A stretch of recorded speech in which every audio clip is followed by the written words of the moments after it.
बिस्मिल्लाहिर्रहमानिर्रहीम अस्सलाम वालेकुम सफियान गेले ट्रैक्टर पॉइंट यूट्यूब चैनल तो जी दोस्तों विचे लेज़र लैंड लेवल करा चल रहा तो विच ही कह लो कि दूसरा करा चल रहा MF 240 तो MF 375 तो जोड़ा वा लेज़र लैंड लेवल करा चल रहा तो MF 385 तो फाले चल रहे हैं जी।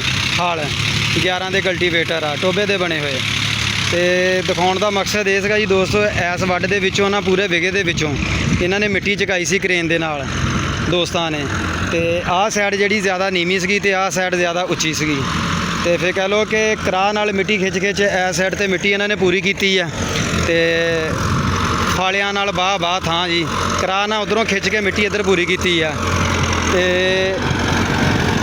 वो इस साइड पूरी करके जी हुण उन्होंने नाल विचे लेज़र मंगाया जी कि नाल ही पैली लेज़र हो जाए जी।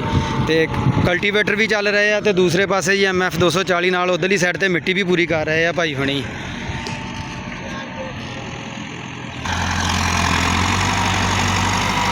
85 फालियां दे धूरां पट्टी जान दिया जी।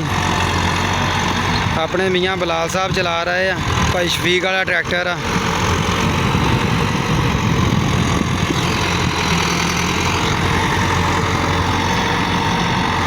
बलाल साहब जरा नप के लाओ गड्ढ के लाओ गड्ढ के थोड़ा जिहा मैं क्या गड्ढ के लाओ गड्ढ के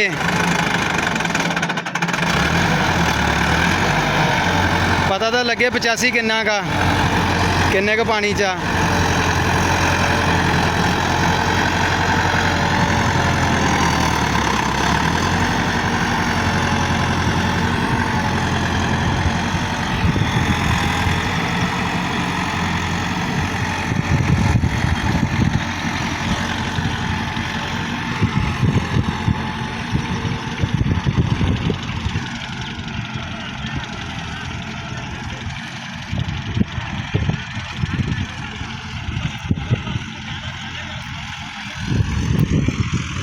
और लेज़र भाई हुणा ने बाहर खड़ा कर लिया जी इस करके कि पहले एक दफ़ा मिट्टी जी है पूरी हो जाए बराबर हो जाए तो उस तो बाद इन्हूं फिर लेज़र करांगे।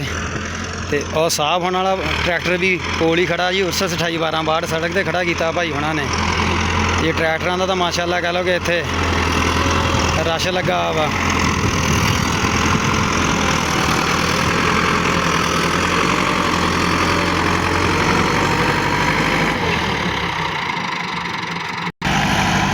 लो जी मियाँ बलाल साहब अपना ट्रैक्टर तो उतर गए तो साह भाई हुणी 385 से चढ़ गए अगे बलाल भाई हुणी सके जी।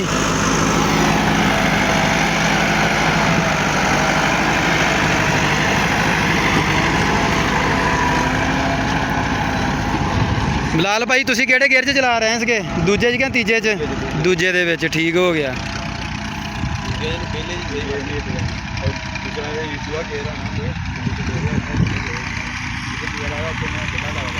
जी करा नाल मिट्टी खिंच रहे हैं जी फालियां नाल बाह करा नाल मिट्टी खिंच रही है। और साइड नुकर नीवी है जी आह साइड पूरी हो गई हुण वो साइड पूरी कर रहे हैं जी।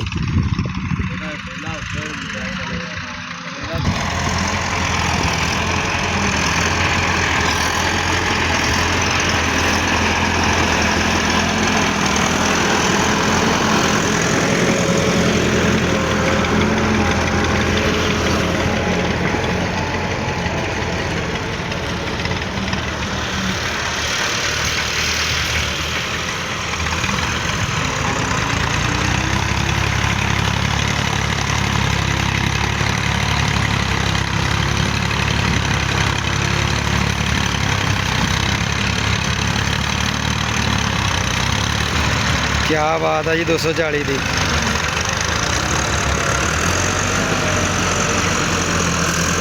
240 मगर जी 8 फुट करा वा जिहदे नाल मिट्टी खिंच रहे हैं।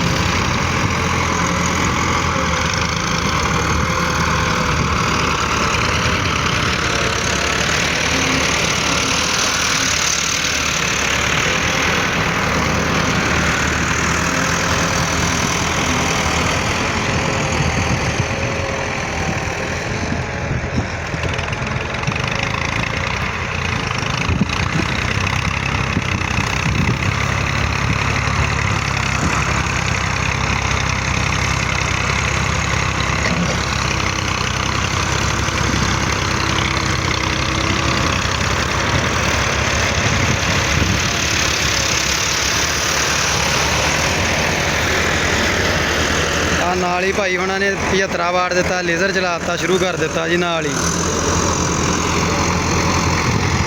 ਤਿੰਨ ਟਰੈਕਟਰ ਬਿਆਕ ਟਾਈਮ ਇਕੱਠੇ ਚੱਲ ਰਿਹਾ ਜੀ ਮਾਸ਼ਾਅੱਲਾ।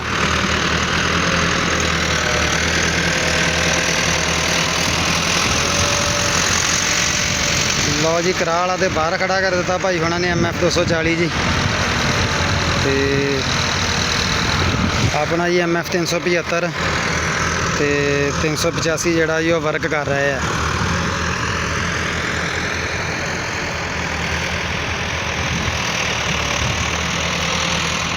ਹਾਂਜੀ ਦੋਸਤੋ, ਅਗਰ ਵੀਡੀਓ ਵਧੀਆ ਲੱਗੀ ਹੋਵੇ ਤਾਂ ਇਹਨੂੰ ਲਾਈਕ ਸ਼ੇਅਰ ਜ਼ਰੂਰ ਕਰਨਾ। ਜਿਹੜੇ ਦੋਸਤ ਚੈਨਲ ਤੇ ਨਵੇਂ ਆਉਣ ਵਾਲੇ ਆ ਜੀ ਉਹ ਲਾਜ਼ਮੀ ਚੈਨਲ ਨੂੰ ਸਬਸਕ੍ਰਾਈਬ ਕਰਨ, ਬੈਲ ਆਈਕਨ ਨੂੰ ਔਨ ਕਰਨ ਤਾਂ ਕਿ ਕੋਈ ਵੀ ਵੀਡੀਓ ਅਪਲੋਡ ਕਰਾਂ ਉਹਦਾ ਨੋਟੀਫਿਕੇਸ਼ਨ ਤੁਹਾਨੂੰ ਮਿਲਦਾ ਰਹੇ। ਸ਼ੁਕਰੀਆ, ਅੱਲਾਹ ਹਾਫਿਜ਼, thank you for watch Tractor point.